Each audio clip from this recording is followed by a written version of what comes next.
Item ಯಾವುದೇ ಇರಲಿ try ಮಾಡಿ ಆಚಿ ಚಿಕನ್ ಮಸಾಲಾ.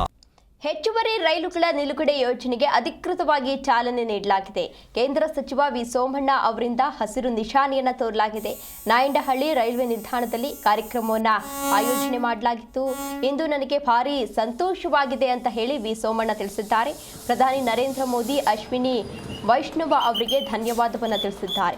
4 ಎಕ್ಸ್‌ಪ್ರೆಸ್ ರೈಲುಗಳ ನಿಲುಗಡೆಗೆ ಚಾಲನೆಯನ್ನು ಕೊಟ್ಟಿದ್ದೇನೆ. ಮೆಜೆಸ್ಟಿಕ್ ರೈಲ್ವೆ ಸ್ಟೇಷನ್ ಮೇಲಿನ ಒತ್ತಡ ತಗ್ಗಿದೆ ಅಂತ ಹೇಳಿ ವಿ ಸೋಮಣ್ಣ ತಿಳಿಸಿದ್ದಾರೆ. ಕಾಂಗ್ರೆಸ್ ಸರ್ಕಾರ ಇದ್ದಾಗ ರಾಜ್ಯದ ರೈಲ್ವೆ ಯೋಜನೆಗೆ 800 ಕೋಟಿ ಕೊಡ್ತಾ ಇದ್ರು. ನಮ್ಮ ಸರ್ಕಾರ ಅಂದ್ರೆ ಬಿಜೆಪಿ ಸರ್ಕಾರ ಈಗ 7,748 ಕೋಟಿ ರೂಪಾಯಿ ಅನುದಾನವನ್ನ ಕೊಟ್ಟಿದ್ದಾರೆ. ನಿಜವಾಗ್ಲೂ ಕೂಡ ತುಂಬಾ ಖುಷಿ ಆಗ್ತಾ ಇದೆ. 52,000 ಕೋಟಿಯ ಯೋಜನೆಗಳು ಚಾಲ್ತಿಯಲ್ಲಿ ನಡೀತಾ ಇದೆ ಅಂತ ಹೇಳಿ ವಿ ಸೋಮಣ್ಣ ಸಂತೋಷವನ್ನು ವ್ಯಕ್ತಪಡಿಸಿದ್ದಾರೆ.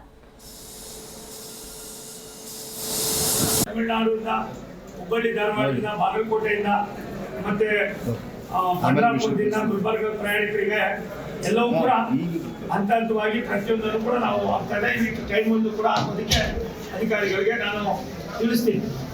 ನನ್ನ ಅಭಿಪ್ರಾಯ ಇವತ್ತು ನಮ್ಮ ಸರ್ಕಾರ, ನಾನು ಮಂತ್ರಿ ಆದಮೇಲೆ ನನಗನ್ನಿಸ್ತದೆ ರೈಲ್ವೆ ಇಲಾಖೆ ಬಡ್ಜೆಟ್ಟು 2,93,000 ಕೋಟಿ ರೂಪಾಯಿ.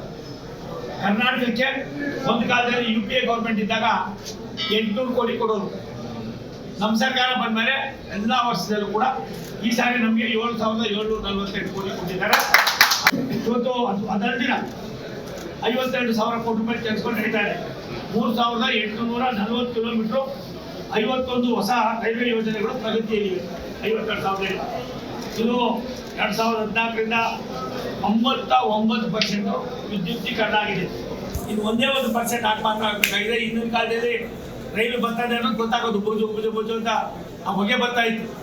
ಹಿಂದೆ ನಮ್ಮ ಸರ್ಕಾರ ಬರೋಕ್ಕೆ ಮುಂಚಿತವಾಗಿ 27% ಎಲೆಕ್ಟ್ರಿಫಿಕೇಶನ್ 27% ಇತ್ತು. ಅದನ್ನು ರಾಷ್ಟ್ರದ ಪ್ರಧಾನಮಂತ್ರಿಗಳು 99%ಗಾಗಿದೆ.